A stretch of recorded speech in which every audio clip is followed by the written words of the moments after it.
Hi, good afternoon, and this is another video from Are You Arty Kids?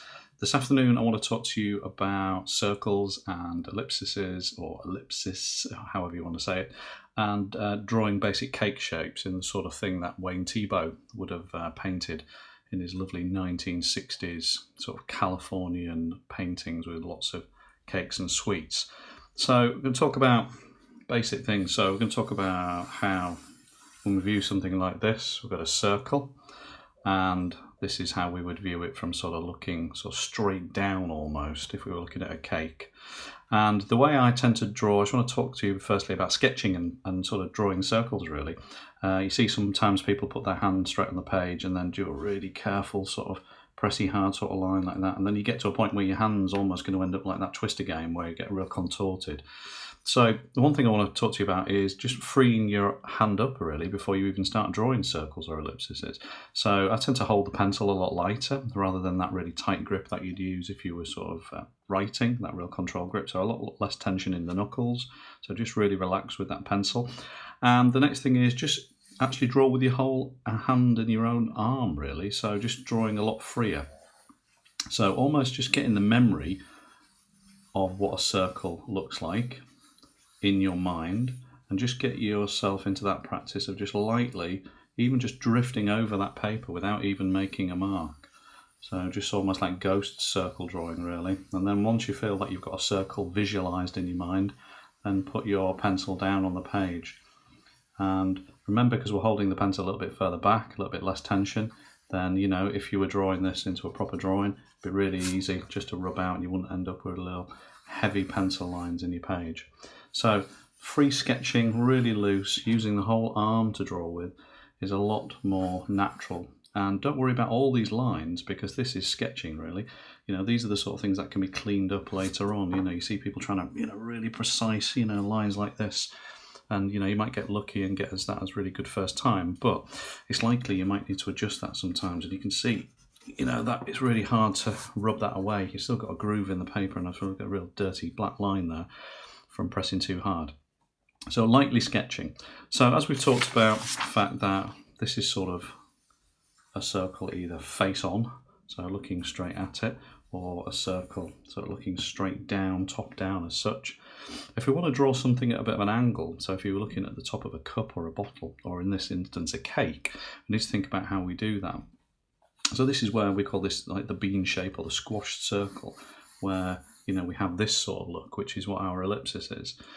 And if you think about it, wherever you're viewing it from, you're going to see a different angle here. So if you are drawing it something like this, then you're seeing an awful lot more of this top, to if you were drawing it a little bit more shallow like this, it's almost like you're shooting straight across it with your eyes. So these are going to vary in depth depending on the viewer and how you're portraying what you're trying to, you know, actually draw. So what I'm going to do is I'm just going to show you some examples of how we can use these to draw a basic sort of three-dimensional cake shape like a Wayne Theibaud cake. And what I'm going to do is I'm just going to sketch myself a really nice sort of very loose, and I'm picturing this in my mind how I want it before I put it down on paper. I'm going to do myself a really nice elliptical shape here like that. So lots of light sketching lines that I can adjust. And then what I'm going to do is I'm going to draw two vertical lines down here, like that, parallel, like a train track. They never meet, so we've got nice parallel lines running through the page there. And then following that arc that I've got on the top of this ellipse here, what I'm going to try and do is mirror that arc on the bottom here. So you get this really nice curve, so it's the same equidistant there as it is there. And you can just sort of do it by eye, sort of natural sort of sweep, or what you could do is sometimes it's quite easy to see it from the side and just get that natural sort of sweep curve here. Now there's lots of different ways to do this. I'm not saying this is the only way, but this is just the way that I do it. So we've got a real nice natural parallel sweep on the bottom there. So we're getting a feeling of a sort of three-dimensional sort of shape, which could be a cake now. Now, if we want to take a slice out of this and draw it as if it's sort of, you know, had a piece cut out of it, there's a couple of different ways we could do it.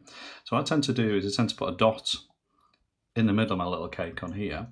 And then what I'm going to do is I'm going to draw a sort of diagonal line out to the top of this little ellipse like this. And then I'm going to take another line, don't matter how big, it can be quite shallow there, or it could be a really big slice from that point there. So I've got these 2 lines that go out from my little centre dot that I've made. And then what I'm going to do is follow this parallel line. I'm going to take this down just to that point there, and I'm going to do the same on this point there. And you can sort of see hopefully where I'm going with this. Now the thing is, that still doesn't look right, because what we need is that parallel to this element here. We've got that slice that's being cut into it here. So using your pencil or a ruler, you can almost, just follow it down like that as a bit of a guide and just get that in your mind's eye. Sometimes I tend to extend that line there and just sort of think, okay, where's that coming on? So parallel lines again. So just put that little line in there like that. So now it's starting to look like we're looking into that cake, and there's a couple of things we still need to do to create that illusion. Is what we need to do now, because this slice is gone, as if this was real, we need to rub out that bottom piece there, and also we need to rub out this little line here. So and then just firm up these lines a little bit. There we go.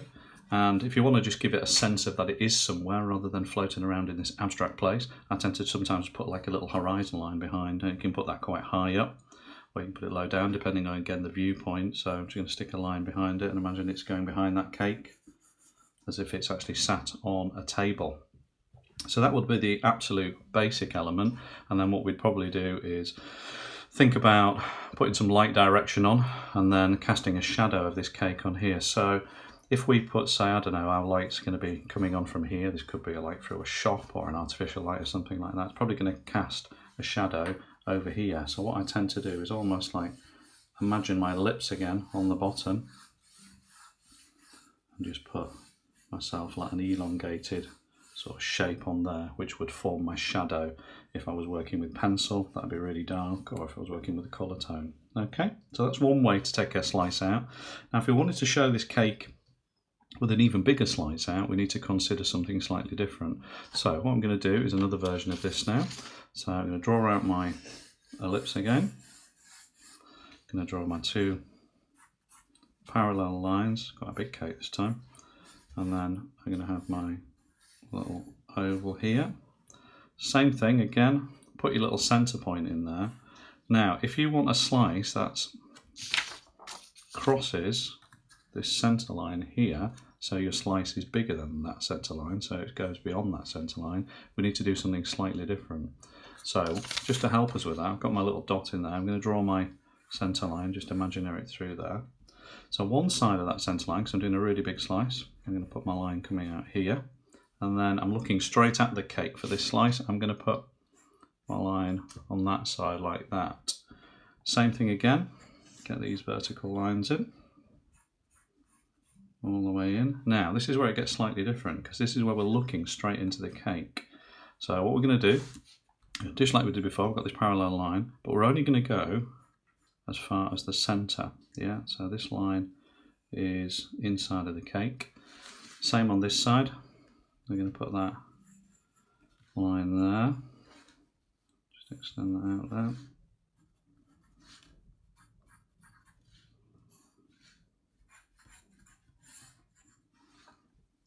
So we're looking into the cake, and then same again, got a couple of little things we need to sort out just to create the illusion.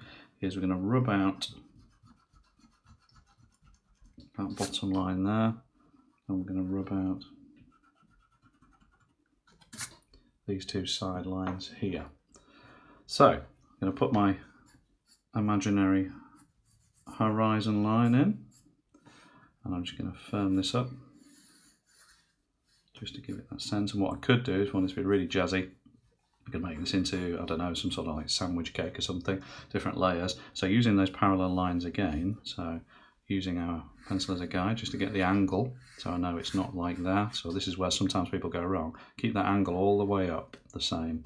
So I'm going to put a line in there, imagine that's a cream line, and another one there, and that's another one. And then turn it just a bit more natural on the side. So using this line and this line again as my angle, parallel all the way down. So I know the angle is that, and then I'm going to follow that on the other side on the other side like that, and we've got this sort of sandwich appearance on the cake. So what we've done in our first part of this two-part video, I'm going to make this a two-part video. The second one I'm going to put some shading onto it. As the first one, we've got like a side slice being cut into the cake and just an illusion that it's sat somewhere with a bit of a shadow. And our second one, a little bit more complex, is a bigger slice looking in, where we've had to go the left-hand side of the middle line and the right-hand side of the middle line, so we're looking straight in there as well. And you could put a shadow on there if you wanted, I suppose, or a plate or something like that, just to finish it off really. And that will be more developed in our next video when we look at how to shade and tone that. So thanks for watching.